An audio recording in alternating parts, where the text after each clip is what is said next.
اعوذ باللہ من الشیطان الرجیم بسم اللہ الرحمن الرحیم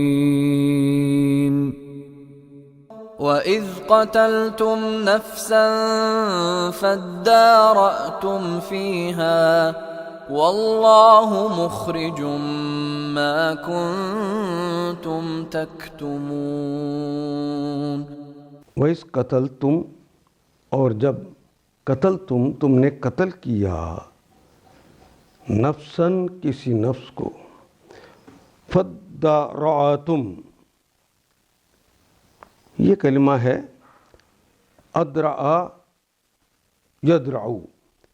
ادرعا یدرعو کہتے ہیں ایک دوسرے پہ الزام لگانا، وہ اس پر الزام لگائے، وہ اس پر الزام، قتل ہو گیا تو وہ کہتا ہے وہ اس نے قتل کیا، وہ کہتا تم نے کیا، وہ کہتا تم نے کیا، اس طرح ایک دوسرے پہ الزام لگا رہے تھے۔ فیہا، اس مقدمے میں، اس نفس کو، جان کو مارنے پر تم ایک دوسرے پر الزام لگا رہے تھے۔ واللہ، اور اللہ تعالیٰ ہیں، مخرجن، وہ نکالنے والے ہیں، خارجہ وہ نکلا، اخراجہ اس نے نکالا، لیکن میم شروع میں لگا ہوا ہے نا، خراجہ سے پہلے میم لگ جائے تو والے کے معنی دیتا ہے، محب محبت کرنے والا، مخرج نکلنے والا۔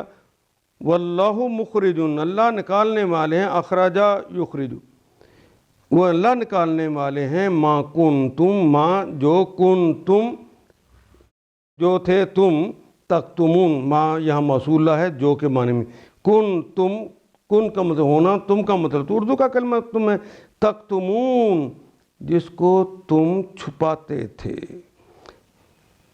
کتما یکتم، واو نون تو جمع کی علامت ہے۔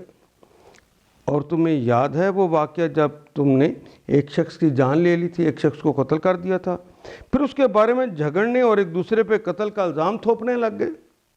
اللہ نے فیصلہ کیا جو کچھ تم چھپاتے ہو اسے کھول کر رکھ دے گا۔